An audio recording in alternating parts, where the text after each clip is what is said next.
संबंध लिहा. इथे खूप मुलांचे प्रॉब्लेम्स येतात, त्यांना अर्थच कळत नाहीये की इथं काय लिहायचंय. परीक्षेमध्ये ऑब्जेक्टिव्ह प्रश्नांमध्ये 10 मार्क्स मिळवण्याची ही मोठी सुवर्ण संधी आहे. या ठिकाणी थोडंसं विद्यार्थ्यांना गोंधळल्यासारखं होईल. काही गोंधळ करायचा नाही. तुम्हाला व्यवस्थित ज्याचं उत्तर लिहिता येते ते प्रथम लिहायचं. व्याख्या लिहिताना अचूक व्याख्या लिहा. अचूक व्याख्येलाच तुम्हाला गुण दिला जाईल. अशा पद्धतीने जर वेळेचं नियोजन केलं तर आपली 40 मार्काची उत्तर पत्रिका योग्य रीतीने सोडवलेली आहे.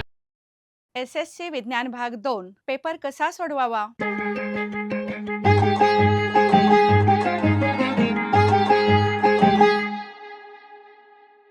प्रश्न पहिला अ याला 5 गुण आहेत. प्रश्न पहिल्यातला ब याला 5 गुण आहेत. म्हणजे एकूण प्रश्न पहिला अ आणि ब याला एकूण गुण 10 आहेत. प्रश्न दुसरा अ 4 गुण आहेत. यामध्ये 3 पैकी 2 प्रश्न तुम्हाला लिहायचे आहेत, त्याला 4 गुण आहेत. यामधलाच ब तुम्हाला 3 प्रश्न लिहायचे आहेत, प्रत्येकी 2 गुण. असे एकूण अ आणि ब मिळून याही ठिकाणी तुम्हाला 10 गुण आहेत. त्यानंतर प्रश्न तिसरा आहे.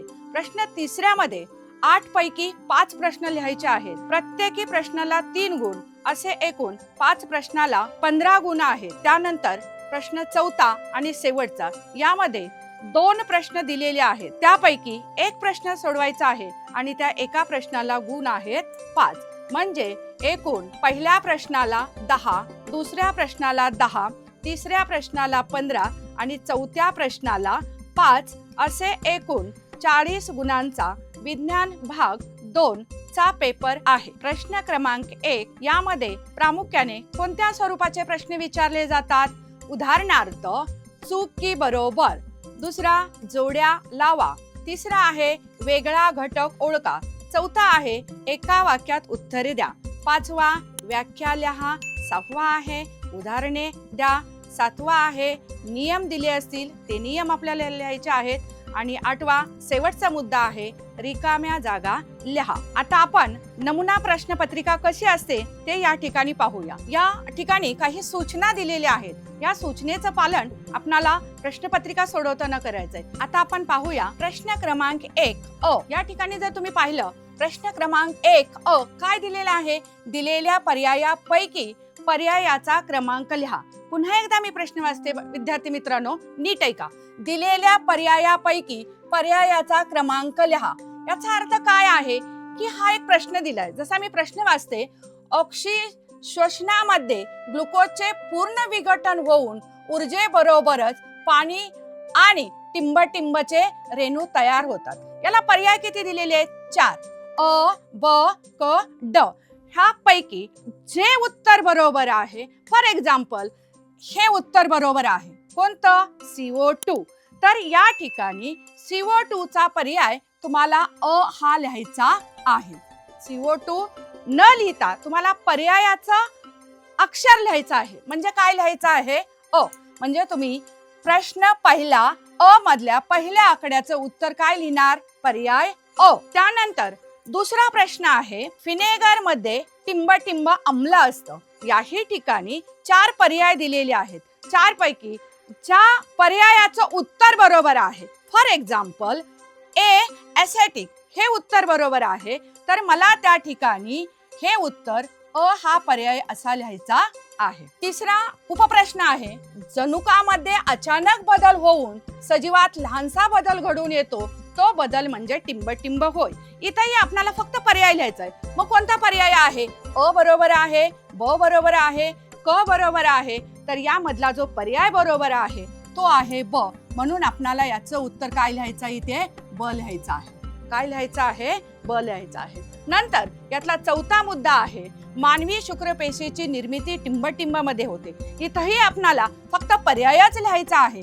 उत्तराचा पर्याय आहे क हा शब्द इथं किंवा हा पर्याय इथं लिहायचा आहे. त्यानंतर 5वाही प्रश्न जर तुम्ही वाचला, 5वा आकडा आहे सौर विद्युत घट सूर्यकिरणातील प्रकाश ऊर्जेचे रूपांतर सरळपणे टिंबटिंब मध्ये करतात. याचं उत्तर आहे पर्याय ड. म्हणून या ठिकाणी मी ड लिहिलेला आहे. प्रश्न क्रमांक अ यामध्ये आपण एकूण 5 पर्याय लिहायचे आहेत. म्हणजे या ठिकाणी रिकामी जागा तुम्हाला लिहायची नाही. मग काय लिहायचं आहे? तर उत्तर लिहित असताना फक्त तुम्हाला प्रश्न क्रमांक अ यामधला आकडा 1, 2, 3, 4 आणि 5 लिहायचंय. याचे पर्याय आता मी म्हटल्याप्रमाणे पहिल्याचा अ, दुसऱ्याचा अ, तिसऱ्याचा ब, चौथ्याचा क आणि शेवटचा पाचवा आहे त्याचा ड. म्हणजे तुम्हाला पूर्ण वाक्य लिहायची गरज नाही, रिकाम्या जागी शब्द लिहायची गरज नाही, तर तिथे फक्त तुम्हाला पर्याय अ, अ, ब, क, ड लिहायचा आहे. याला तुम्हाला 5 गुण दिली जातील. आता आपण पाहणार आहोत प्रश्न 1 मधला ब. या ठिकाणी या चारीपैकी कोणता शब्द वेगळा आहे ते फक्त आपल्याला लिहायचंय. म्हणजे उत्तर पत्रिकेत तुम्ही चारही शब्द नाही लिहायचे, तर कोणता या चारीपैकी जो वेगळा शब्द आहे, जसा की इथे फलन हा शब्द वेगळा आहे, फक्त तेवढा एकच जरी शब्द लिहिला तरी तुम्हाला त्या ठिकाणी फुल मार्क्स मिळतील. त्यानंतर दुसरा सहसंबंध लिहा. इथे खूप मुलांचे प्रॉब्लेम्स येतात, त्यांना अर्थच कळत नाहीये की इथं काय लिहायचंय. जसं की मधुमेह हा रोग, इन्सुलिन हा शब्द त्याच्याशी निगडीत आहे, म्हणजे या शब्दाचा अर्थ याच्याशी काय आहे हे लक्षात घेऊन तिसरा शब्द दिलेला आहे आणि त्यावरून तुम्हाला चौथं उत्तर लिहायचं आहे. म्हणजे या ठिकाणी मधुमेह इन्सुलिन आहे, तर कॅन्सर यासाठी काय आहे हे समजणं गरजेचं आहे. उत्तर आहे अस्पर्जिनस, तर तो शब्द फक्त इथं लिहायचा आहे. म्हणजे या ठिकाणी हे तिन्ही शब्द न लिहिता फक्त उत्तराचा शब्द तुम्ही त्या ठिकाणी लिहिला तरी तुम्हाला फुल मार्क्स मिळतात. म्हणजे पहिल्या शब्दाचा संबंध दुसऱ्याशी काय आहे हे लक्षात घेऊन तिसऱ्या शब्दाचा, जसं की कॅन्सरला अस्पर्जिनस हा शब्द या ठिकाणी लिहायचा आहे. यानंतर तिसरा प्रश्न दिलेला आहे चूक की बरोबर लिहा. चूक की बरोबर लिहिताना फक्त तुम्ही चूक किंवा बरोबर हाच शब्द लिहायचा आहे. म्हणजे जीवाश्मांचा अभ्यास हे उत्क्रांतीच्या अभ्यासाचं एक महत्वाचं अंगक आहे. हे विधान बरोबर आहे. म्हणजे आपल्याला फक्त काय लिहायचं, इथं बरोबरची टिक करायचे किंवा बरोबरचा शब्द लिहायचा आहे. यानंतर चौथा आकडा दिलेला आहे जैव तंत्रज्ञानाचे 2 उपयोग लिहा.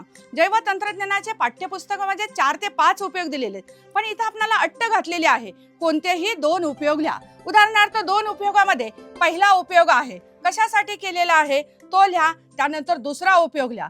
पहिला उपयोग मी असं म्हटलं की तुम्हाला जो येतोय की जैव तंत्रज्ञानाचा उपयोग लिहा, की बीटी कापूस तयार करण्यासाठी याचा उपयोग केला जातो किंवा जैव तंत्रज्ञानाने सखोल माहिती जमा करता येते, असे जे त्याचे 4 किंवा 5 उपयोग आहेत त्यापैकी कोणतेही 2 उपयोग तुम्ही या ठिकाणी लिहायचे आहेत. लक्षात आलं. यानंतर शेवटचा प्रश्न अतिशय सोपा आहे बघा. मी मत्स्य प्राणी वर्गातला असूनही फुफ्फुसाद्वारे श्वसन करतो, तर मी कोण? या प्रश्नाचं उत्तर बाळांनो फक्त एका शब्दात लिहायचंय. उत्तर आहे लिंग फिश. हे शब्द तुम्ही या ठिकाणी लिहिलं तर तुम्हाला प्रत्येकी एक असा या ठिकाणी 5 गुण मिळतील. म्हणजे प्रश्न 1 मध्ये अ आणि प्रश्न 2 मध्ये ब असे 5 गुण, टोटल 10 गुण इथं मिळतात. हे 10 गुण मिळवत असताना तुम्हाला फक्त ऑब्जेक्टिव्हचे शब्द लिहायचे आहेत. जसं प्रश्न 1 मध्ये मी अ, ब, क आणि ड लिहायला सांगितलं, त्याचप्रमाणे प्रश्न पहिल्यातल्या ब मध्ये विसंग शब्द या ठिकाणी फलन लिहायचंय, सेकंड मध्ये अस्पर्जिनस लिहायचंय. इथं हे विधान बरोबर आहे हे लिहायचंय. जैव तंत्रज्ञानाचे 2 उपयोग आणि शेवटचा लिंग फिश 10 शब्द जर आपण लिहिले तर या ठिकाणी आपल्याला टोटल 10 मार्क्स मिळतात. म्हणजे परीक्षेमध्ये ऑब्जेक्टिव्ह प्रश्नांमध्ये 10 मार्क्स मिळवण्याची ही मोठी सुवर्ण संधी आहे, ही आपण या ठिकाणी समजून घेतलेली आहे. आता आपण दुसऱ्या प्रश्नाकडे जाऊया. दुसरा प्रश्न काय आहे पहा. गणितीय उदाहरणे सोडवा. दुसरा आकडा आहे नियम किंवा व्याख्या, तत्व उदाहरणासह स्पष्ट करा. या ठिकाणी थोडंसं विद्यार्थ्यांना गोंधळल्यासारखं होईल. काही गोंधळ करायचा नाही, कारण यामध्ये एकतर नियम विचारलेला असतो, व्याख्या विचारलेली असते किंवा एखादं तत्व विचारलं असतं, ते उदाहरण देऊन तुम्हाला स्पष्ट करायचं आहे. त्यानंतर तिसरा प्रश्न आहे टिपा लिहा. पुढचा आहे ओघ तक्ता. यानंतर फरक स्पष्ट करा. फरक स्पष्ट करा हा दुसऱ्या प्रश्नातला जेव्हा प्रश्न विचारला जातो तेव्हा अतिशय महत्वाची सूचना. तुम्हाला तिथे परीक्षेमध्ये फक्त फरक स्पष्ट करा असं सांगितले, पण फरक स्पष्ट करा किती मुद्दे लिहा हे मात्र इथं सांगितलं नाही. त्यामुळे दुसऱ्या प्रश्नामध्ये जेव्हा फरक स्पष्ट करा असा प्रश्न विचारला जातो तेव्हा फक्त आणि फक्त 2च मुद्दे लिहायचे असतात, कारण प्रत्येकी मुद्द्याला 1 गुण असे 2 गुण आपणाला या ठिकाणी मिळवण्यासाठी 2 मुद्दे लिहिणं आवश्यक आहे. यानंतर यातला तिसरा 6वा जो आकडा आहे तो आहे गुणधर्म, वैशिष्ट्ये, लक्षणे, फायदे, तोटे किंवा परिणाम लिहा. याही ठिकाणी एखाद्या घटनेचे तुम्हाला परिणाम विचारले जातात किंवा गुणधर्म विचारले जातात, वैशिष्ट्य विचारले जातात. यावरती तुम्हाला फायदे तोटेही विचारले जाऊ शकतात किंवा त्याचे परिणाम काय आहेत तेही तुम्हाला या ठिकाणी सांगता आले पाहिजेत किंवा लिहिता आले पाहिजेत. आणि प्रश्न क्रमांक 2 मध्ये एक शेवटचा मुद्दा दिलेला आहे, ते म्हणजे उदाहरणे. आपण पाहतो की काही उदाहरणं या पाठामध्ये विचारलेली असतात. ही उदाहरणं 2 मार्काची असतात आणि ती उदाहरणं या प्रश्नामध्ये विचारली जाऊ शकतात. ती आपण योग्य रीतीने सोडवायची आहे. एकूण आपल्याला 7 प्रश्न दिलेले आहेत, पण 7 पैकी कोणतेही 5 प्रश्न प्रश्न क्रमांक 2 मध्ये विचारले जाऊ शकतात आणि उत्तम तऱ्हेने ते तुम्ही सोडवू शकता. हे आपण पुढे प्रश्न क्रमांक 2 मध्ये पाहणार आहोत. आता आपण प्रश्न क्रमांक 2 अ हा काय आहे पाहूया. शास्त्रीय कारणे लिहा. कंसात दिलंय कोणतीही 2. म्हणजे या ठिकाणी किती शास्त्रीय कारण आहेत? 1, 2, 3. 3 पैकी जे शास्त्रीय कारण तुम्हाला व्यवस्थित ज्याचं उत्तर लिहिता येते ते प्रथम लिहायचं. लिहित असताना काय दक्षता घ्यायची तेही पहा. पहिला, दुसरा आणि तिसरं यापैकी कोणतं शास्त्रीय कारणाचं उत्तर तुम्हाला नीट येतंय हे तुम्ही या ठिकाणी लिहायचं आहे. परंतु लिहित असताना बऱ्याच विद्यार्थ्यांकडून कळत न कळत काही चुका होतात. ते या ठिकाणी पहा काय सांगितलं जातंय ते. काही उच्च स्तरीय वनस्पती व प्राणी सुद्धा काही वेळा विनाक्षी शोषण करतात. या प्रश्नाचं मला उत्तर नीट लिहिता येत नाही, पण मी दुसरा प्रश्न नीट लिहिणार आहे असं जर मला वाटत असेल तर उत्तर पत्रिकेमध्ये जेव्हा मी लिहायला जाईन तेव्हा दुसरा आकडा टाकणार आहे. नाहीतर आपल्याकडून चुकून काय होतं, मला हा प्रश्न नाही लिहायचाय पण मला हा लिहायचाय, त्यावेळेला 1 आकडा टाकला जातो आणि तुम्ही उत्तर 2चं लिहिता. ही चुकी कुणीही करायची नाही. बऱ्याच वेळेला पेपर चेक करताना विद्यार्थ्यांनी उत्तर लिहिलेलं असतं पण प्रश्नाचा आकडा चुकलेला असतो. ही चूक तुमच्याकडून होता कामा नये, कारण आपण 3 पैकी 2च शास्त्रीय कारण लिहिणार आहे. म्हणून आपण काय करणार आहोत, क्रमाने लिहिता आलं नाही ठीक आहे, पण जे लिहिताय ते मात्र काय कराल, उत्तराला आकडा बरोबर टाकाल. आता आपण पाहूया यातला पहिला प्रश्न काय दिलाय, कोणतं शास्त्रीय कारण आहे. काही उच्च स्तरीय वनस्पती व प्राणी सुद्धा काही वेळा विनाक्षी शोषण करतात. बघा, सतत करतात का? नाही, काही वेळा करतात. म्हणून शास्त्रीय कारण लिहित असताना त्याचं अचूक उत्तर लिहायचं आहे. तेव्हा तुम्हाला 2 पॉइंट, एका पॉइंटला 1 गुण, दुसऱ्या पॉइंटला 2 गुण. हे लिहित असताना तुम्ही एक लक्षात ठेवायचंय की 2 अचूक मुद्दे म्हणजे काय, तर उत्तर लिहित असताना ते पॉइंट मध्येच लिहायचंय. बघा, पहिला काय दिलाय, काही उच्चस्तरीय वनस्पती व प्राणी त्यांच्या सभोवताली असणारी ऑक्सिजन वायूची पातळी कमी झाली. अतिशय महत्वाचा शब्द आहे बघा. काय झालेलं आहे, यांच्या अवतीभोवती सभोवती ऑक्सिजन वायूची जी पातळी आहे ती कमी झाल्यामुळे हे प्राणी ऑक्सिजन ऐवजी कशाचं शोषण करतायत, विनाऑक्सी शोषण. हा महत्वाचा मुद्दा आहे. या मुद्द्याला तुम्हाला किती मार्क्स दिला जाईल, 1 मार्क्स दिला जाईल. नंतर दुसरा मुद्दा दिलेला आहे बघा, जीवन प्रक्रिया सुरळीत चालू ठेवण्यासाठी. शब्द बघा, उत्तर तेच आहे, फक्त आपल्याला दुसरं वाक्य काय करायचंय, जीवन प्रक्रिया सुरळीत चालू ठेवण्यासाठी ऑक्सी शोषणाचा आधार घेतात. म्हणजे फक्त 2 शब्द लिहिण्याला आपल्याला किती गुण दिले जातील, 2 गुण दिले जातील. या ठिकाणी आपण दुसरा प्रश्न पाहणार आहोत. काय दुसरं शास्त्रीय कारण, मुलगी होण्यासाठी स्त्रीला जबाबदार धरणं अयोग्य आहे. आता या ठिकाणी आपण उत्तर पाहूया. पहिला पॉइंट आहे, पुरुषामध्ये XY आणि स्त्रीमध्ये XX लिंग गुणसूत्रे असतात. हा मुद्दा पुन्हा एकदा मी समजून सांगते, आपल्याकडून ही चूक होऊ नये. पुरुषामध्ये कोणते गुणसूत्र आहेत, XY, आणि स्त्रीमध्ये कोणते आहेत, XX. फलनाच्या वेळी पुरुषामधील Y आणि स्त्रीमधील X गुणसूत्र यांचा संयोग झाल्यास मुलगा होतो. पुन्हा एकदा बघा, X आणि Y ही दोन्ही गुणसूत्र आल्यावर मुलगा होतो, तर पुरुषातील X आणि स्त्रीमधील X ही गुणसूत्र किंवा यांच्या संयोगातून मुलगी होते. म्हणजेच मुलगा होणार की मुलगी होणार हे सर्वस्वी कोणावरती अवलंबून आहे, पुरुषावरती अवलंबून आहे. म्हणून मुलगी होण्यासाठी स्त्रीला जबाबदार धरणं हे काय आहे, अयोग्य आहे. हे उत्तर या पद्धतीने आपल्याला लिहायचं आहे. 2 पॉइंट्स लिहिले तर तुम्हाला किती मार्क्स मिळतील, 2 मार्क्स या ठिकाणी मिळून जातील. यानंतर तिसरा शास्त्रीय कारण आहे, अणु ऊर्जेपासून मिळणारी ऊर्जा पर्यावरण स्नेही आहे का? अर्थातच त्याचं उत्तर नाही आहे. परंतु हे पॉइंट्स लिहित असताना आपण अगदी सोप्या भाषेत लिहायचं आहे.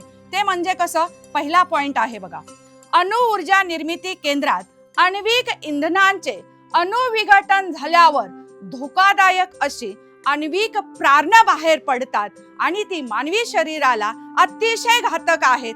हे कारण आपण लिहू शकतो किंवा हा एक या कारणाला मुद्दा लिहू शकतो. आणि दुसरा आहे, आण्विक कचऱ्यांची विल्हेवाट लावणं खूप कठीण आहे किंवा अगदी क्लिष्ट आहे. हा दुसरा मुद्दा. यातच अजून तिसरा एक मुद्दा दिलेला आहे, तो म्हणजे अणु ऊर्जा निर्मिती केंद्रात जर अपघात एखादा घडलाच तर त्यातून बाहेर पडणारी जी प्रारणं आहेत ही प्रचंड मोठ्या प्रमाणात किंवा शरीराला धोकादायक आहेत. या ठिकाणी अतिशय पर्यावरणाला धोकेदायक किंवा पर्यावरण स्नेही नाही. या तीन पैकी कोणतेही जरी 2 मुद्दे लिहिले तरी या ठिकाणी तुम्हाला 2 मार्क्स मिळून जातात. यानंतर या तिन्ही पैकी कोणतीही 2 शास्त्रीय कारणं जरी तुम्ही लिहिली तरी प्रत्येकी 2 असे एकूण 4 गुण तुम्हाला या ठिकाणी मिळतील. म्हणजे प्रश्न दुसरा अ मध्ये 3 पैकी तुम्हाला 2 लिहायचे आहेत आणि या ठिकाणी 4 गुण या ठिकाणी तुम्हाला मिळून जातील. यानंतर पुढे आहे आपला प्रश्न क्रमांक दुसरा ब. ब मध्ये काय दिलेलं आहे तर खालील प्रश्न सोडवा. किती प्रश्न दिलेले आहेत? एकूण 5 प्रश्न दिलेले आहेत. 5 पैकी तुम्हाला किती प्रश्न सोडवायचे आहेत? 3 प्रश्न सोडवण्यासाठी प्रत्येकी 2 असे एकूण 6 गुण आहेत. याही ठिकाणी मी पुन्हा तेच तुम्हाला सांगेन की 5 प्रश्नांपैकी तुम्हाला 3 लिहायचे आहेत. 3 लिहित असताना या 5 पैकी कोणता सोपा प्रश्न आहे तो अगोदर लिहा. म्हणजे एकूण 5 प्रश्न आहेत. या 5 पैकी जो सोपा आहे तो आपण प्रथम लिहायला घेणार आहे. तर पहिलाच प्रश्न अतिशय सोपा दिलाय, खालील अन्न साखळी पूर्ण करा. बघा, खालील अन्न साखळी पूर्ण करा. या ठिकाणी 2 तुम्हाला ऑलरेडी दिलेले आहेत आणि हे 4 पॉइंट लिहायचे. या प्रत्येकाला अर्धा गुण आहे. याची उत्तर अगदी एका शब्दामध्ये लिहायचं. उत्तरामध्ये जर तुम्ही गेला तर काय दिलेलं आहे बघा, हिरव्या वनस्पतीला खाणारा कोण आहे? नाकतोडा. पहिल्या बॉक्स मध्ये किंवा चौकटीत नाकतोडा टाका. दुसऱ्यामध्ये कोण आहे? बेडूक आहे. म्हणजे हिरव्या वनस्पतींना खाणारा नाकतोडा आहे, नाकतोड्याला खाणारा बेडूक आहे, बेडकाला खाणारा साप आहे आणि सापाला खाणारा गरुड आहे. आणि या गरुडाचं विघटन म्हणजे तो मृत्यू पावल्यानंतर त्याचं विघटन होईल अशी अन्न साखळी या ठिकाणी दिलेली आहे. आणि त्यामध्ये तुम्हाला 4 पॉइंट लिहायचे आहेत. प्रत्येकी पॉइंटला अर्धा गुण दिलेला आहे. एकूण 2 गुण या ठिकाणी सहज तुम्हाला पडून जातात. पण हे लिहित असताना तुम्ही अगदी काळजीपूर्वक लिहा. त्याचा क्रम काय आहे बघा बाळांनो, की हिरवी वनस्पती खाणारा कोण आहे? नाकतोडा आहे. या नाकतोड्याला खाणारा कोण आहे? बेडूक आहे. बेडकाला खाणारा साप आहे आणि हा गरुड शब्द ऑलरेडी दिलेला आहे. मग या गरुडाचं नंतर काय झालं? विघटक हा शब्द तुम्हाला लिहायचा आहे. आणि जो रिकामी जागा लिहाल त्याच्या खाली अंडरलाईन करायला विसरू नका. तर आता आपण प्रश्न दुसरा ब मधील दुसरा आकडा पाहूया. दुसरा आकडा आहे फरक स्पष्ट करा. फरक स्पष्ट मध्ये काय दिलंय? मत्स्य वर्ग आणि सरीसृप वर्ग. मत्स्य वर्ग आणि सरीसृप वर्ग यामध्ये जेव्हा तुम्ही फरक लिहिणार आहात तेव्हा बाळांनो बरेच विद्यार्थी फरक याचा अर्थच कळत नाही. फरक म्हणजे इकडे असतात तर तिकडे नसतात असं तुम्हाला लिहायचंय. काही विद्यार्थी हे लिहित नाहीत म्हणून फरक लिहितात पण त्यांची मार्क्स जातात. फरक म्हणजे विरोध लिहायचाय, इकडे असेल तर तिकडे नाही किंवा इकडे असतात तर तिकडे नसतात. आपण एक उदाहरण पाहूया. पहा या ठिकाणी मत्स्य वर्ग आणि सरीसृप वर्ग यामध्ये पहिला फरकाचा मुद्दा घेतलेला आहे. हे प्राणी समुद्राच्या पाण्यात किंवा गोड्या पाण्यात आढळतात. बघा, आता पहिल्यामध्ये आपण त्यांचं अस्तित्व लिहिलंय की ते कुठे आहेत? समुद्राच्या पाण्यात आहेत किंवा कशात आहेत? गोड्या पाण्यात आहेत. मग इकडेही तो मुद्दा तसाच आला, त्यांचं राहण्याचं ठिकाण आलं पाहिजे. मग ते काय आहे? हे प्राणी प्रामुख्याने जमिनीवरती राहतात. म्हणजे परीक्षेत तुम्ही जेव्हा हा मुद्दा लिहिताय तेव्हा राहण्याच्या ठिकाणावरून लिहिला गेला पाहिजे. हे प्राणी समुद्रात किंवा गोड्या पाण्यात राहतात, तर हे प्राणी कुठे राहतात? जमिनीवरती राहतात. दुसरा मुद्दा आहे, हे प्राणी कल्ल्याद्वारे शोषण करतात. म्हणजे शोषणाची प्रक्रिया लिहायचंय. हे प्राणी कशाद्वारे शोषण करतात? कल्ल्याद्वारे. तर सरीसृप वर्गातले जे प्राणी आहे ते कशाद्वारे शोषण करतायत? फुफ्फुसाद्वारे करतायत. म्हणजे या ठिकाणी फरक लिहित असताना दोघांमध्ये जे विरोध आहे ते लिहायचं आहे, किंवा राहण्याचं ठिकाण असेल किंवा त्यांचं श्वसनाची जो आपण मुद्दा लिहितोय ते लिहायचं आहे. म्हणजे फरक लिहित असताना जर तुम्हाला 2 मार्क्स मिळवायचे असतील तर या पद्धतीनं लिहिणं अतिशय महत्वाचं आहे. यानंतर तिसरा मुद्दा आपला आहे तो म्हणजे खाली दिलेल्या चित्राचे निरीक्षण करून आपत्तीचे कोणतेही 2 परिणाम लिहा. बघा बाळांनो, हा प्रश्न अतिशय सोपा, सहज जरी तुम्ही बघितलं तर या प्रश्नांचं उत्तर तुम्हाला लिहिता येईल. काय इथं तुम्हाला दिसतंय बघा, आकृती जर पाहिली तर सहज तुम्हाला कळेल की या चित्रामध्ये, या आकृतीमध्ये आपण काय पाहत आहोत. तर चित्रामध्ये दाखवलेली आकृती किंवा जे चित्र आहे त्यामध्ये असं दिसतंय की अतिवृष्टी किंवा पूर आलेला आहे. काय झालेला आहे? अतिवृष्टीमुळे पूर आलेला आहे. म्हणजे हे चित्र बघताच तुम्हाला कळतं आहे की हे चित्र कशाचं आहे, तर अतिवृष्टीचा पूर आलेला आहे. मग दुसरा प्रश्न तुम्हाला सांगितला की याचे परिणाम लिहा. परिणाम काय लिहाल? जर अतिवृष्टी झाली असेल तर पहिला परिणाम आपण असा लिहूया, रहदारीचे रस्ते किंवा पूल हे काय झालेले आहेत? वाहून गेलेले आहेत. आणि दुसरा या ठिकाणी दिलेला आहे परिणाम तो म्हणजे मानवी जीवन आणि मालमत्तेचे मोठ्या प्रमाणावरती नुकसान होईल. अशा प्रकारे जेव्हा तुम्ही या ठिकाणी आपत्ती कोणती असेल हे जर तुम्ही ओळखलं तर या ठिकाणी तुम्हाला 1 गुण दिला जाईल, आणि याचे परिणाम जर तुम्ही 2 लिहिले असतील तर याला अर्धा असे एकूण 2 गुण या ठिकाणी तुम्हाला दिले जातील. यानंतर यातला पुढचा प्रश्न आहे 4था, अतिशय सोपा 4था प्रश्न असा आहे, ताण तणाव कमी करण्यासाठी कोणतेही 4 उपाय लिहा किंवा मार्ग लिहा. बघा, आपल्या पाठ्यपुस्तकामध्ये दोन्ही शब्द दिलेले आहेत, मार्ग किंवा उपाय, दोन्हींचा अर्थ एकच आहे. अतिशय सोपा सुंदर प्रश्न की ज्याचे तुम्हाला 4 पॉइंट लिहायचे. असा जेव्हा प्रश्न विचारला जातो की 4 म्हणजे 4 मुद्दे तिथं लिहिणं गरजेचं आहे, कारण प्रत्येक मुद्द्याला आपल्याला अर्धा मार्क्स द्यायचा आहे. बघा, ताण तणाव कमी करण्यासाठी पुढील 4 मुद्द्यांचा आपण या ठिकाणी कसा उपयोग केलेला आहे. पहिला आहे वस्तूंचा संग्रह करणे. हा जर पॉइंट लिहिला तर याला तुम्हाला अर्धा गुण दिला जाईल. त्यानंतर दुसरा पॉइंट दिलेला आहे छाया चित्रणाचा छंद जोपासणे, म्हणजे आपल्यामध्ये एखादा जो छंद असतो तो जोपासणे, हे लिहिलं तरी तुम्हाला अर्धा गुण मिळेल. तिसरा आहे दर्जेदार पुस्तकांचं वाचन, म्हणजे तुम्हाला जर ताणतणाव आला असेल आणि तो कमी करायचा असेल तर तुम्ही छानपैकी पुस्तकं जरी वाचली तरी चालतील. पुढचा मुद्दा आहे पाककला शिकणे, म्हणजे आपल्याला ज्याची आवड आहे किंवा ज्यात आपल्याला जास्त इंटरेस्ट आहे, उदाहरणार्थ जसा की पाककला शिकणे, हे सुद्धा जरी लिहिलं तरी चालेल. किंवा अजून एक आपल्याला छंद जोपासण्यासाठी चित्रकला जोपासणे, म्हणजे जे आपल्या अंगी गुण आहेत, जे छंद आहेत ते जरी जोपासले तरी आपला ताण तणाव कमी होतो. यासाठी इथं 5 पॉइंट दिलेले आहेत. परीक्षेत आपण जरी 4 लिहिले तरी प्रत्येकी अर्धा गुण असे या ठिकाणी तुम्हाला 2 गुण मिळून जातील. यानंतर आपण प्रश्न दुसऱ्या ब मधला 5वा पॉइंट बघणार आहोत. यामध्ये 5वा पॉइंट आहे खालील संकल्पना चित्र पूर्ण करा. बघा, या ठिकाणी काय केलेलं आहे तर कोणती एखादी प्रक्रिया दिलेली आहे, जशी की प्रक्रियेनंतर मिळणारे सांडपाणी, हा एक प्रक्रिया दिलेली आहे आणि याचे 4 बॉक्स रिकामे दिलेले आहे. जसं मी मगाशी म्हटलं होतं की तुम्हाला ओघ तक्ता दिला जाईल, तसा या ठिकाणी एक ओघ तक्ता दिलेला आहे. मग या प्रक्रियेनंतर हे 4 मुद्दे जे भरायचे आहेत ते कोणते आहेत बघूया आपण. सगळ्यात पहिला आहे प्रक्रियेनंतर स्वच्छता, हा एक मुद्दा आहे. दुसरा आहे मळीचा खत म्हणून उपयोग. तिसरा आहे स्वच्छ पाणी आणि चौथा आहे बायोगॅस म्हणून उपयोग. हे 4 मुद्दे आपणाला या प्रक्रियेतून मिळणारे आहेत. ते जर लिहिले तर प्रत्येकी अर्धा गुण असे तुम्हाला या ठिकाणी 2 गुण मिळून जातील. म्हणजे हा ओघ तक्ता लिहिण्यासाठी 2 मार्क्स मिळवण्यासाठी फक्त आणि फक्त आपणाला 4 मुद्दे किंवा 4 शब्द लिहायचे आहेत. हे जर लिहिले तर तुम्हाला या ठिकाणी अर्धा करून एकूण 2 गुण मिळतील. अशा प्रकारे हा दुसरा प्रश्न इथे संपलेला आहे. यानंतर आपण प्रश्न क्रमांक 3 कडे वळतोय. 3 प्रश्नामध्ये आपल्याला कोणकोणत्या प्रकारचे प्रश्न विचारले जाऊ शकतात तर त्यामध्ये दिलेल्या विधानांचा वापर करून स्पष्टीकरण लिहा. म्हणजे एखादं विधान दिलेलं असतं आणि या विधानाचं स्पष्टीकरण करून आपल्याला लिहायचंय.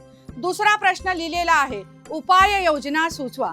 म्हणजे एखादी घटना दिलेली असते किंवा एखादी प्रक्रिया दिलेली असते, त्यावरती तुम्ही काय उपाय सुचवू शकता, या स्वरूपाचे प्रश्न असतात. त्यानंतर तिसरा प्रश्न किंवा तिसरा आकडा त्यामध्ये दिलेला आहे, तुम्हाला एखादी आकृती दिलेली असते आणि त्या आकृतीचं निर्देशन करायचं आणि स्पष्टीकरण करायचं. म्हणजे आकृती काढा, तिचं नावे द्या आणि त्याचं स्पष्टीकरण करा.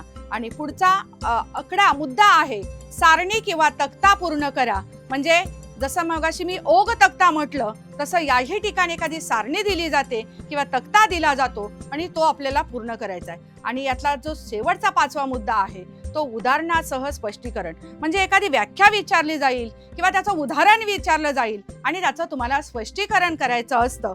हे या प्रश्नामध्ये प्रश्न विचारलेले असतात. आता आपण पाहूया तिसरा प्रश्न. तिसऱ्या प्रश्नामध्ये काय दिलेलं असतं तर खालील पैकी कोणतेही 5 प्रश्न सोडवा. म्हणजे एकूण या ठिकाणी 8 प्रश्न दिलेले असतात. 8 पैकी तुम्हाला 5 प्रश्न सोडवायचे आहेत आणि प्रत्येकाला 3 असे एकूण 15 गुणांचा हा प्रश्न आहे.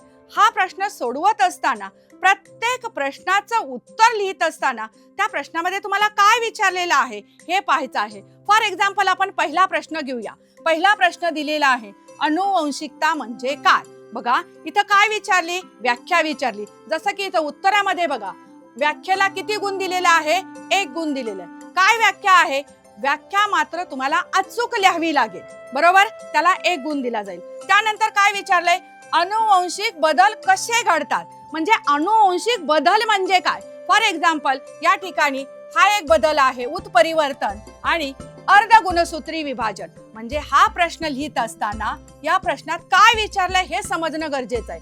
जसं की अनुवंशिकता म्हणजे काय आणि अनुवंशिक बदल कसे घडतात. मग आता आपण व्याख्याला 1 गुण दिला आणि त्यामध्ये जे बदल घडतायत त्यांना 1-1 गुण दिलेला आहे. व्याख्या काय आहे, एका जनक पिढीतील जैविक लक्षणे जनुकाद्वारे पुढच्या पिढीत संक्रमित होणे म्हणजे अनुवंशिकता होय. ही जर व्याख्या तुम्ही करेक्ट व्याख्या लिहिली, अचूक व्याख्या लिहिली तर तुम्हाला 1 गुण या ठिकाणी पडेल. नंतर दुसरे 2 गुण आहेत ते कशाला आहेत, अनुवंशिक बदल होण्याची कारणे. पहिलं कारण या ठिकाणी दिलंय उत्परिवर्तन. उत्परिवर्तन म्हणजे काय तर अचानक एखाद्या कारणाने जनक पिढीतील DNA मध्ये बदल घडला तर अनुवंशिक बदल होतात. उत्परिवर्तन कधी किरकोळ असेल तर कधी लाक्षणिक असेल, हे सुद्धा स्पष्टीकरण तुम्हाला लिहायचं आहे. आणि दुसरा अनुवंशिक बदल आहे ते म्हणजे अर्धगुणसूत्री विभाजन. यामध्ये समजातीय गुणसूत्रामध्ये पारगती होऊन जनुकांचे पुनर्संयोग होतो. त्यामुळे तयार होणाऱ्या जन्मपेशी जनुकीय दृष्ट्या जनक पेशीपेक्षा वेगळे असतात. म्हणजे हे असे अनुवंशिक जे 2 बदल आहेत ते तुम्हाला लिहायचे. म्हणजे प्रश्न तिसऱ्यामध्ये आपल्याला 3 गुण द्यायचे आहेत, म्हणून प्रश्न नीट वाचायचा आहे. जसा की पहिला प्रश्न मी वाचताना सांगितलं, अनुवंशिक बदल म्हणजे काय, एक व्याख्या लिहिली, याला आपल्याला 1 गुण मिळून जाईल. त्यानंतर याचे 2 तुम्हाला काय लिहायचे आहेत, बदल. पहिला बदल मी लिहिला उत्परिवर्तन आणि दुसरा लिहिला अर्धगुणसूत्री आणि थोडक्यात त्याचं स्पष्टीकरण करायचं आहे, कारण आपल्याला प्रत्येक मुद्द्याला 1 गुण या ठिकाणी दिला जाईल. हा झाला प्रश्न 3 मधील पहिला आकडा, उपप्रश्न. त्यानंतर दुसरा आहे सूत्री विभाजनाच्या 4 अवस्था लिहा. बघा प्रश्न दुसरा आहे सूत्री विभाजनाच्या 4 अवस्था लिहा. पैकी कोणत्याही 2 अवस्थांचे स्पष्टीकरण करा. म्हणजे इथे आपल्याला याही ठिकाणी गुणविभागणी करताना जर तुम्ही पाहिलं तर ज्या 4 अवस्था आहेत त्या लिहायच्या आहेत. सूत्री विभाजनाच्या 4 अवस्था कोणत्या तर पूर्व अवस्था, मध्य अवस्था, त्यानंतर पश्च अवस्था आणि अंत्य अवस्था. हे जर तुम्ही लिहिलं तर याला 4 अवस्थेला एकूण 1 गुण आहे. म्हणजे 4 पॉइंट लिहिल्यानंतर, 4 अवस्था लिहिल्यानंतर तुम्हाला 1 गुण मिळणार आहे. आणि त्यापैकी दोघांचं जर तुम्ही स्पष्टीकरण लिहिलं या 4 पैकी तर त्याला प्रत्येकी 1 गुण मिळणार आहे. म्हणजे तुम्ही जर इथे 4 अवस्थांपैकी जी तुम्हाला अवस्थेचं स्पष्टीकरण नीट येते ते लिहायचं आहे. फॉर एक्झाम्पल इथं पूर्व अवस्था आणि मध्य अवस्थेचं स्पष्टीकरण घेतलंय. आता पूर्व अवस्था म्हणजे काय, या अवस्थेमधले सगळ्यात पहिली अवस्था म्हणजे पूर्व अवस्था. तर या अवस्थेमध्ये काय होतं बघा, गुणसूत्रांचे वलीभवन सुरू होते. म्हणजे जे गुणसूत्र आहेत त्यांच्यामध्ये जे वलीभवन आहे ती सुरुवात होत असते. मुळात गुणसूत्र नाजूक धाग्यांनी जोडलेली असतात, परंतु ते आता आखूड व जाड होतात. त्यांचा अर्धगुणसूत्री जोड्या तयार होऊन त्या सहज दिसू लागतात. तारा केंद्र द्विगुणित होऊन तो पेशींच्या विरुद्ध ध्रुवांना जातो. यामधली दुसरी अवस्था काय आहे बघा. चारीपैकी तुम्ही कोणतीही लिहू शकता. इथे आपण मध्य अवस्थेचं थोडं स्पष्टीकरण सांगितलंय. पूर्व अवस्था झाल्यानंतर लगेच दुसरी अवस्था आहे ती म्हणजे मध्य अवस्था. सर्व गुणसूत्रांचे वलीकरण पूर्ण होऊन प्रत्येक गुणसूत्र त्यांच्या अर्धगुणसूत्र जोडीसहित स्पष्ट दिसू लागतात. म्हणजे पहिल्यातून जो फरक आपल्याला दुसऱ्यामध्ये जाणवलाय त्याचं स्पष्टीकरण करायचंय. ही गुणसूत्रे पेशीच्या विषुववृत्तीय प्रतलाच्या तुम्ही बघितलं एकदम समांतर, एकदम तुम्हाला विषुववृत्ताच्या ठिकाणी आल्याचे दिसतील. हे दोन्हींमध्ये जर तुम्ही बघितलं तर दृश्य केंद्रकी दिसेल, तारका केंद्र दिसतील आणि त्यामध्ये गुणसूत्र या दरम्यान विशिष्ट लवचिक प्रथिनांचे धागे किंवा तुर्कतंतू तयार होतात आणि केंद्रावरण पूर्णपणे त्याची नाहीशी होती. अशी कोणत्याही दोन अवस्थांची जर तुम्ही माहिती लिहिली तर या ठिकाणी याला 1 गुण दिलाय 4 अवस्थेला आणि यांच्या प्रत्येकाचं स्पष्टीकरण जर लिहिलं असेल तर त्या प्रत्येकाला 1 गुण दिलेला आहे. अशा प्रकारे आपण हा प्रश्न तिसऱ्यातला उपप्रश्न दुसरा पाहिलेला आहे. यानंतर आपण तिसरा उपप्रश्न पाहणार आहोत. एकपेशीय सजीवातील अलैंगिक प्रजननाचे प्रकार उदाहरणासह लिहा. पुन्हा एकदा जर प्रश्न वाचला तर आपल्याला असा बोध होतोय की एकपेशीय सजीवातील अलैंगिक प्रजननाचे प्रकार उदाहरणासह लिहा. म्हणजे या ठिकाणी अलैंगिक प्रजननाच्या निरनिराळ्या विविध पद्धती आहेत. कोणत्या पद्धती आहेत? फॉर एक्झाम्पल, पहिली आहे द्विविभाजन, नंतर आहे बहुविभाजन, तिसरी आहे कलिकायान. म्हणजे 3 गुण देण्यासाठी कमीत कमी आपल्याला या 3 अवस्थांची स्पष्टीकरण या ठिकाणी लिहायचं आहे. आता पहिली आहे द्विविभाजन. द्विविभाजन म्हणजे काय? तर या प्रकारात जनक पेशीचे 2 समान भागात विभाजन होते. पुन्हा एकदा ऐका बघा. द्विविभाजन यामध्ये काय होत असतं तर जी जनक पेशी आहे त्यांचे 2 समान भागात विभाजन होत असते. त्यामुळे 2 नवजात पेशी तयार होतात. तयार होतात. त्या पेशींमध्ये अधिकेंद्रकी सजीव उदाहरणार्थ अधिजीव, अमिबा, पॅरामोशियम, युग्लिना, दृश्य केंद्रकी पेशीतील तंतुकणिका आणि हरित लवके अंगके द्विविभाजन पद्धतीत प्रजनन करतात. हा एक मुद्दा आपण लिहू शकतो.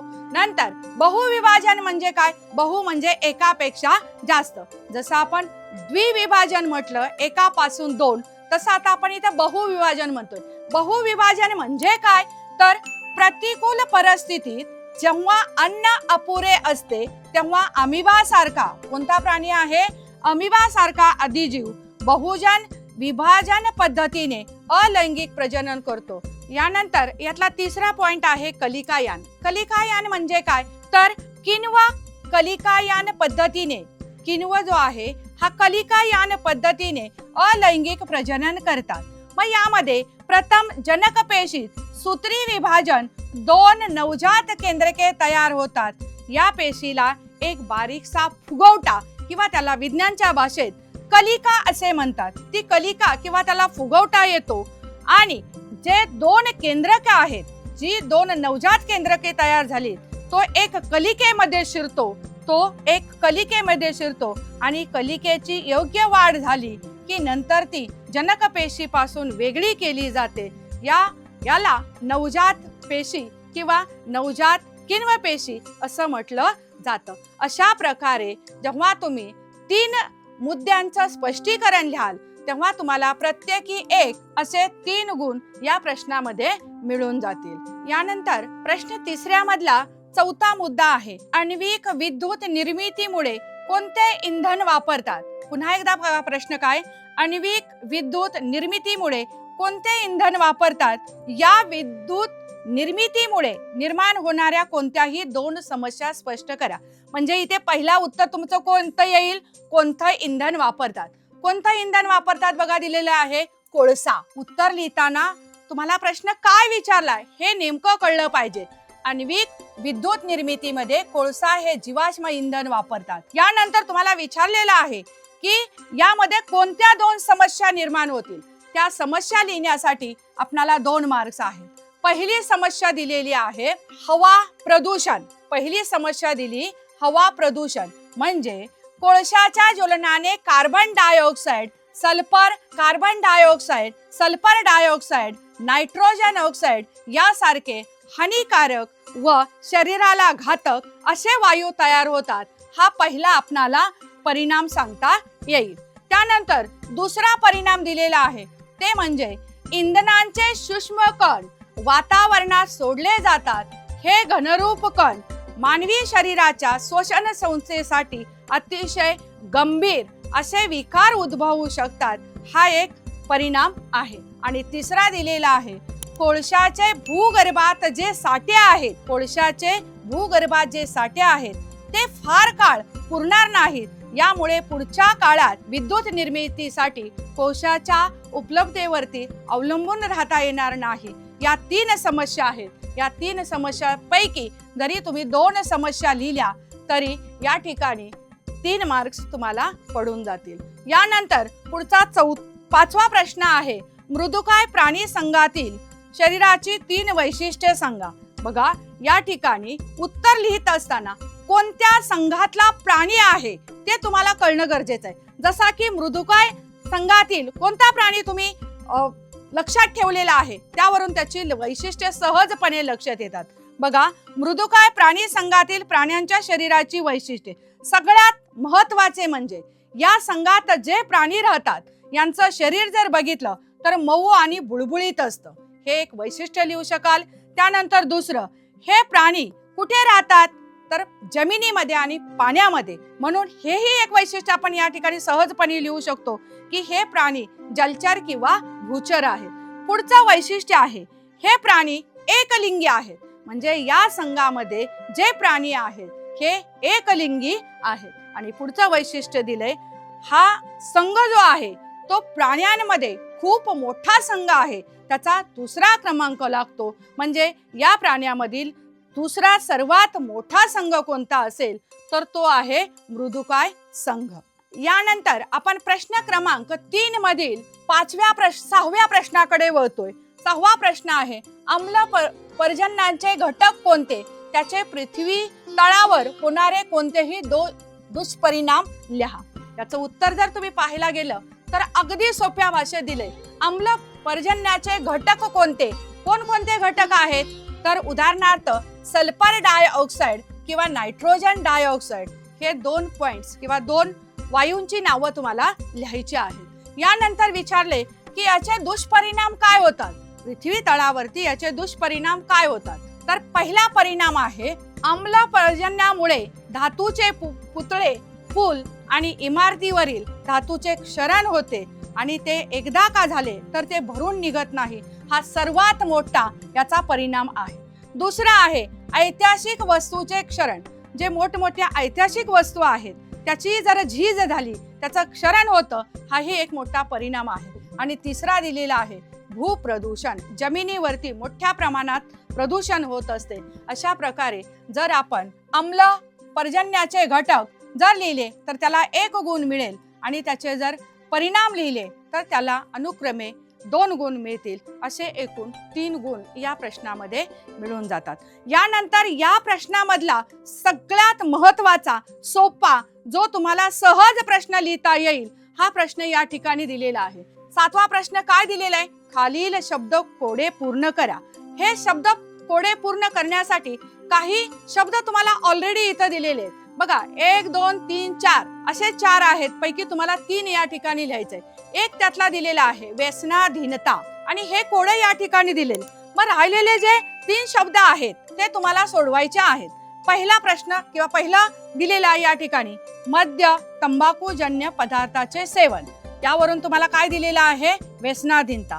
मग हा शब्द ग्राह्य धरून तुम्हाला 2 नंबरचे जो कॉलम आहे तो भरायचा आहे, कोडं सोडवायचा आहे. काय आहे, या ऍप मुळे सायबर गुन्हे घडतात. कोणता ऍप असा आहे तर या ठिकाणी आपल्याला उत्तर मिळेल फेसबुक. आता हे सोडवत असताना इथं वे स शब्दामध्ये येतोय म्हणजे फेसबुक म्हणजे स आणि क हा शब्द आलेला आहे. मग इथे तुम्हाला हा कोणता ऍप आहे की ज्याच्यामुळे सायबर गुन्हे घडण्याची शक्यता असते, तर इथं उत्तर लिहायचं आहे फेसबुक. हा एक शब्द लिहिण्यासाठी तुम्हाला 1 मार्क्स मिळेल. नंतरचा पुढचा प्रश्न आहे ताण तणाव नाहीसा करण्याचा उपाय. तर या कोड्यामध्ये जर तुम्ही गेला तर ऑलरेडी न शब्द आलेलाच आहे व्यसनाधीनतेचा. मग इथं काय आपल्याला शब्द बसवता येईल? 2 अक्षर आहेत. न तर ऑलरेडी आलेलं आहे म्हणून गायन हा शब्द याला 1 मार्क्स तुम्हाला मिळून जाईल. बघा त्यानंतर चौथा आहे तणविरहित जीवन जगण्यास आवश्यक. म्हणजे या ठिकाणी ताणविरहित जीवन जर जगायचं असेल तर तुम्हाला काय करता येईल? ऑलरेडी इथं या कोड्यामध्ये कोणते शब्द आलेत? क आलेलं आहे. मग हे कोडं सोडवत असताना या ठिकाणी पुस्तक वाचन हा ताण विरहित जीवन जगण्याचा एक उपाय. म्हणजे या ठिकाणी तुम्हाला 3 मार्क्स मिळवण्यासाठी फक्त 3 शब्द लिहायचे आहेत. जसं व्यसनाधीनता एक दिलेला आहे, यावरून दुसरा फेसबुक आहे, तिसरा गायन आहे आणि चौथं पुस्तक वाचन आहे.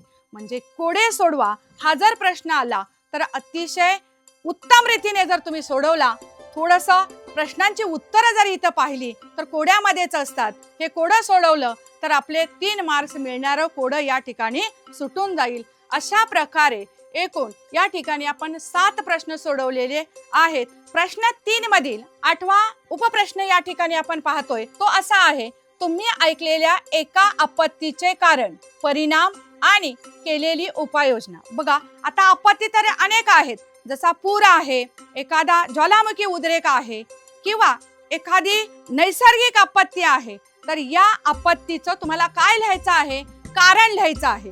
आता कोणती आपण आपत्ती घेऊया, जशी की मी पूर घेतली. बघा आपत्ती मी कोणती घेतली? पूर. मग हा पूर ही आपत्ती येण्याचं कारण काय आहे ते तुम्हाला लिहायचं. इथं उत्तर लिहिताना थोडंसं तुमची जम्बलिंग होईल, गोंधळ होईल, हा होऊ देऊ नका. प्रश्न असा आहे तुम्ही ऐकलेल्या एका आपत्तीचे कारण. मग पहिली आपत्ती कोणती आहे ते ठरवा. जसं की इथं काय कोणती आपत्ती मी सांगितली? पूर. मग याचं कारण लिहा. काय कारण आहे? याला कारण असेल मुसळधार पाऊस, याला कारण असेल मुसळधार पाऊस किंवा सुनामी, यामुळे बऱ्याचदा पूर येतो, हे कारण तुम्ही लिहायचं आहे. पुन्हा बघा इथं तुम्हाला किती गुण दिला जाईल? 1 गुण दिला जाईल. जर तुम्ही या ठिकाणी आपत्ती ओळखली आणि त्याचं कारण लिहिलं तर तुम्हाला 1 गुण दिला जाईल. आपत्तीचं कारण लिहिणं गरजेचं आहे असं तिथं नमूद केलेलं आहे. त्यानंतर यामुळे होणारे परिणाम सांगा. आता परिणाम सांगताना प्रत्येकाला 1 गुण आहे, म्हणजे कमीत कमी आपल्याला इथं 2 मुद्दे लिहिणं गरजेचं आहे. पुरामुळे होणारे परिणाम जर आपण 2 लिहिले तर त्याला अर्धा गुण असेल, तर त्याला अर्धा गुण असेल. सगळ्यात महत्वाचा जो परिणाम आहे तो म्हणजे मानवी जीवन आणि मालमत्तेचे नुकसान, हा सगळ्यात मोठा पुरामुळे होणारा परिणाम आहे. दुसरा परिणाम आहे किनाऱ्या नजीकच्या वस्तीत पाणी शिरते, सकल भागात पाणी साठते, हा दुसरा परिणाम आहे. आणि तिसरा आहे दूषित पाणी होऊन जलजन्य रोग पसरतात. या 3 पैकी कोणतेही 2 परिणाम जरी लिहिले तरी तुम्हाला अर्धा असा 1 गुण मिळाला जाईल. यानंतर पुढे आहे याच प्रश्नातला आकडा, त्याच्या उपाययोजना काय आहेत. आता आपण उपाययोजना या ठिकाणी पाहूया. या ठिकाणी उपाययोजना म्हणून सर्वप्रथम जमिनीची धूप थांबवण्यासाठी झाडं लावणं गरजेचं आहे. त्यानंतर पाण्याचा प्रवाह थांबवण्यासाठी धरणं बांधणं गरजेचं आहे. त्याचबरोबर जो त्या ठिकाणी पूर आलेला आहे त्या ठिकाणच्या लोकांना अन्न पाणी, त्याचबरोबर त्यांचं स्थलांतर करणं, यासारखे कोणतेही 2 उपाय तुम्ही या ठिकाणी लिहू शकता. अशा प्रकारे प्रश्न 3रा यामध्ये दिलेल्या 8 प्रश्नांपैकी तुम्ही 5 प्रश्न लिहिले. प्रत्येक प्रश्नांना 3 गुण असे एकूण 15 गुण या ठिकाणी सहज तुम्हाला मिळून जातील. आता आपण प्रश्नपत्रिकेतला प्रश्न क्रमांक 4 याकडे वळूया. प्रश्न क्रमांक 4 मध्ये कोणकोणते प्रश्न विचारले जातात? उदाहरणार्थ नामनिर्देशित आकृती काढून त्याचं स्पष्टीकरण लिहा. म्हणजे या ठिकाणी एखादा प्रश्न दिला जातो, त्या प्रश्नामध्ये तुम्हाला आकृती काढून त्याचं स्पष्टीकरण लिहा असा प्रश्न विचारला जातो. त्यानंतर दुसरा प्रश्न असा विचारला जाऊ शकतो की जी आकृती आहे ती दिली, परंतु ती आकृती चुकीची असते, ती तुम्हाला दुरुस्त करून नवीन लिहायची आहे किंवा नवीन आकृती काढायची आहे. बऱ्याच वेळेला आपण काय होतो की आहे तशी आकृती काढतो, ते नाही करायचंय. त्या ठिकाणी जी आकृती दिलेली आहे ती दुरुस्त करायची आहे आणि त्याचं स्पष्टीकरण सुद्धा लिहायचं आहे. यानंतर या प्रश्नामध्ये तिसरा प्रश्न विचारला जातो, सविस्तर स्पष्टीकरणासह वर्गीकरण करा. म्हणजे एखादा या ठिकाणी प्रश्न दिला जातो, त्याची सविस्तर माहिती वर्गीकरणासह तुम्हाला लिहायची आहे. पुढे सगळ्यात सोपा प्रश्न या ठिकाणी विचारला कोणता असेल तर एखादा परिच्छेद दिला जातो, तो परिच्छेद वाचायचा आहे आणि त्याच्या खाली 4 किंवा 5 प्रश्न विचारलेले असतात. त्या प्रश्नांची उत्तरे लिहायची. माझ्या मते हा प्रश्न जे विद्यार्थी सोडवतात त्यांना 5 पैकी 5 गुण मिळतात किंवा मिळलेच पाहिजेत, कारण या प्रश्नांची उत्तरं तुम्ही परिच्छेदामध्ये शोधून लिहिणार आहात. यानंतर पुढचा प्रश्न या प्रकारचा विचारला जातो, एखादी सारणी किंवा तक्ता अधुरा दिला जातो, जसा की ओघ तक्ता अपूर्ण दिला जातो आणि तो पूर्ण करायचा आणि त्याचं स्पष्टीकरण म्हणजे त्याचं जे काही कारण आहे ते सुद्धा लिहायचं आहे. आणि शेवटचा पॉइंट या प्रश्नामध्ये विचारला जातो, तो अतिशय महत्वाचा आहे. काही घटक दिले जातात, असं म्हटलंय, दिलेल्या घटकावर आधारित संकल्पना चित्र तयार करणे व त्याचे स्पष्टीकरण लिहिणे किंवा स्पष्टीकरण सांगणे हा प्रश्न आहे. अशा प्रकारे प्रश्न क्रमांक 4 मध्ये एकूण 6 प्रश्नांपैकी कोणतेही 2 प्रश्न विचारले जातात, ते प्रश्न आपणाला सोडवायचे असतात. आता आपण प्रश्न क्रमांक 4 कडे वळूया. 4 प्रश्न क्रमांक काय आहे, खालील पैकी कोणत्याही एका प्रश्नाचे उत्तर लिहा. म्हणजे या ठिकाणी तुम्हाला 2 प्रश्न दिलेले आहेत आणि दोन्ही पैकी एकच सोडवायचा आहे. त्याला गुण मात्र किती आहेत? 5 आहेत. त्याला गुण मात्र किती आहेत? 5 आहेत. म्हणून हा प्रश्न सोडवत असताना तुम्ही एक काळजी घ्यायची आहे, दोन्ही पैकी कोणता प्रश्न छान येतोय किंवा कोणत्या प्रश्नाचं उत्तर तुम्हाला नीट येतंय तो प्रश्न वाचायचा आहे. जसं की इथं जैवविविधता म्हणजे काय आणि जैवविविधतेचे 4 उपाय लिहा हा प्रश्न विचारला गेलाय. आता या ठिकाणी पाहूया आपण या प्रश्नाचं उत्तर या ठिकाणी कसं दिलेलं आहे. बघा, सर्वप्रथम इथे व्याख्या दिलेली आहे, याला 1 गुण आहे. जैवविविधता म्हणजे काय? आता जैवविविधता म्हणजे काय तर निसर्गामध्ये आढळणाऱ्या एकाच जातीच्या सजीवामधील व्याख्या लिहिताना अचूक व्याख्या लिहा. अचूक व्याख्येलाच तुम्हाला गुण दिला जाईल. काय व्याख्या दिली बघा, निसर्गामध्ये आढळणाऱ्या एकाच जातीच्या सजीवातील अनुवंशिक फरक, सजीवांच्या जातीचे अनेक प्रकार व विविध प्रकारच्या परिसंस्था या सर्वांमुळे त्या भागात निसर्गातील सजीवापासून जी सजीवसृष्टी लाभलेली आहे किंवा तयार झालेली आहे याला जैवविविधता असं म्हटलेलं आहे. विज्ञानच्या भाषेत जर तुम्ही ही व्याख्या लिहिली तर तुम्हाला या ठिकाणी 1 गुण दिला जाईल. आणि पुढचे जे 4 गुण आहेत ते कुठे दिलेले आहेत, कशाला दिलेले आहेत तर या ठिकाणी जैवविविधता संवर्धनाचे उपाय, कोणकोणते उपाय आपण करू शकतो, अगदी सोप्या भाषेत किंवा सहज लिहिता येणारे उपाय आहेत. ते म्हणजे दुर्मिळ जातींच्या सजीवांचे संरक्षण करणे. म्हणजे जो दुर्मिळ आहे, जी जात जो दुर्मिळ आहे, जो पुन्हा तो संपला तर आपल्याला पाहायला मिळणार नाही, अशा दुर्मिळ जातींचं संरक्षण करणे हे सगळ्यात महत्वाचा उपाय. दुसरा आहे राष्ट्रीय उद्याने व अभयारण्ये यांची निर्मिती करणे. म्हणजे जी राष्ट्रीय उद्याने आहेत किंवा जे अभयारण्य आहेत यांची निर्मिती करणे. तिसरं दिलेलं आहे काही क्षेत्रे राखीव जैव विभाग म्हणून घोषित केला पाहिजे. म्हणजे तो त्याच्यासाठीच ठेवलेला आहे, नेमलेला आहे, त्याच्यावरती कुठलंही पुन्हा काही करता कामा नये. त्यानंतर पुढचा उपाय आहे पर्यावरण विषयक कायद्याचे पालन करणे. म्हणजे तुम्ही जर कायद्याचं उल्लंघन केलं तर तिथे तुम्हाला कारवाई करावी लागेल असा कायदा असणं किंवा त्या कायद्याचं पालन होणं गरजेचं आहे. नंतर पुढचा दिलेला आहे पारंपरिक ज्ञानाची नोंद करून घेणे. अशा प्रकारे जर जैवविविधतेवरती तुम्ही 5 किंवा 6 पैकी जर या ठिकाणी 4 उपाय लिहिले तर तुम्हाला हे 4 गुण आणि जैवविविधतेचा 1 गुण असे एकूण 5 गुण तुम्हाला या ठिकाणी. म्हणजे विज्ञान भाग 2 मध्ये जो चौथा प्रश्न आहे की ज्याला 5 गुण मिळतात, असा जर प्रश्न तुम्ही सोडवला तर 100% तुम्हाला या ठिकाणी 5 गुण मिळतील. पण तुम्हाला यापेक्षा पुढचा प्रश्न सोपा वाटतोय तर तोही सोडवायला घेऊ शकता. पुढचा प्रश्न आहे, मूळ पेशी म्हणजे काय आणि मूल पेशींचे 4 उपयोग स्पष्ट करा. इथेही तुम्हाला काय विचारले बघा, व्याख्या विचारली आणि त्याचे 4 उपयोग विचारले. म्हणजे या ठिकाणी जेव्हा 5 गुणांचा प्रश्न आहे तेव्हा सर्वसाधारणपणे व्याख्या आणि त्याचे उपयोग, गुणधर्म याच पद्धतीने विचारले जातात. म्हणून आपण हा प्रश्न सोडवत असताना प्रश्न विचारात घेणं गरजेचं आहे. इथं मूलपेशी म्हणजे काय व्याख्या दिलेली आहे.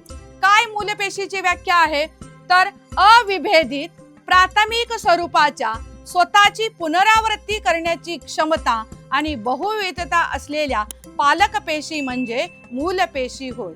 म्हणजे इथं तुम्ही जर करेक्ट व्याख्या लिहिली तर त्याला तुम्हाला 1 गुण दिला जाईल. यानंतर पुढे आहे मूलपेशीचे उपयोग. यानंतर पुढे आहे मूलपेशीचे उपयोग. याही ठिकाणी तुम्हाला 4 मुद्दे त्या ठिकाणी लिहायचे आहेत. पहिला कोणता दिलाय बघा, पुनरुज्जीवित औषध क्षेत्र. या अंतर्गत सेल थेरपी हे तंत्रज्ञान वापरण्यात येते, हा एक उपाय आहे. दुसरा आहे मधुमेह, हृदयविकाराचा झटका, अल्झायमरचा आजार, कंपवात इत्यादीमुळे निकामी झालेल्या ऊती बदलण्यासाठी या मूलपेशींचा मोठ्या प्रमाणावरती उपयोग केला जातो. पुढचा उपाय दिलेला आहे तो म्हणजे ॲनेमिया, ल्युकेमिया, थॅलेसेमिया अशा रोगांमध्ये रक्तपेशींची कमतरता.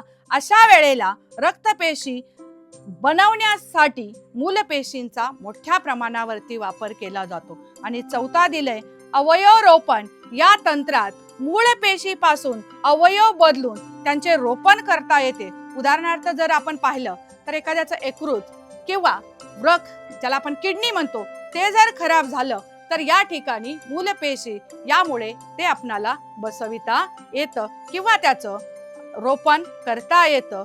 हे या ठिकाणी या मूलपेशीचे फायदे आहेत.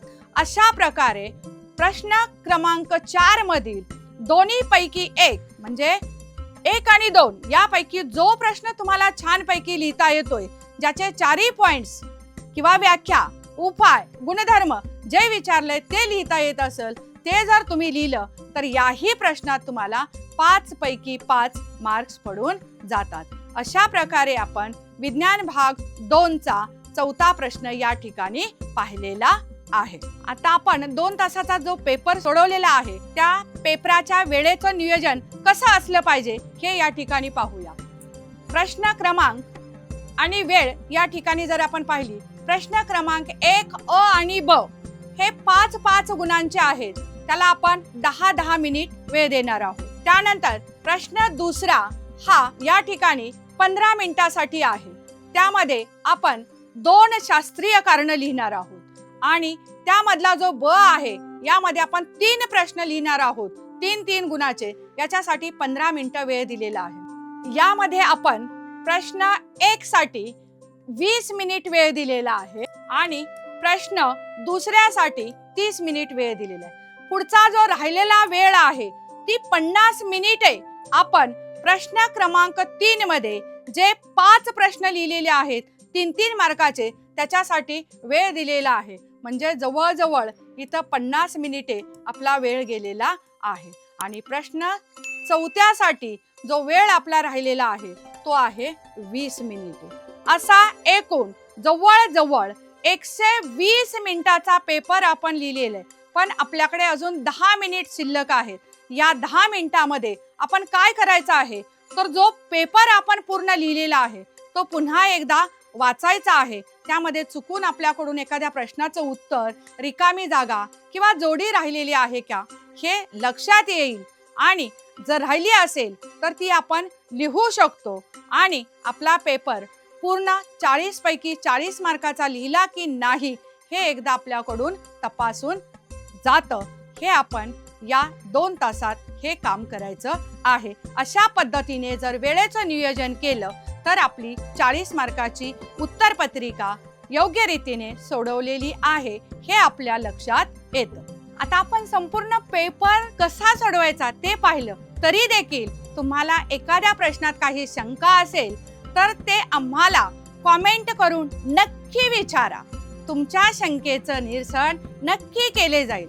विद्यार्थी मित्रांनो, हा व्हिडिओ तुम्हाला आवडला असेल तर नक्की लाईक करा, तुमच्या मित्रमैत्रिणीसोबत शेअर करा आणि कलाकार एज्युकेशन चॅनलला सबस्क्राईब नक्की करा. विद्यार्थ्यांना हार्दिक शुभेच्छा.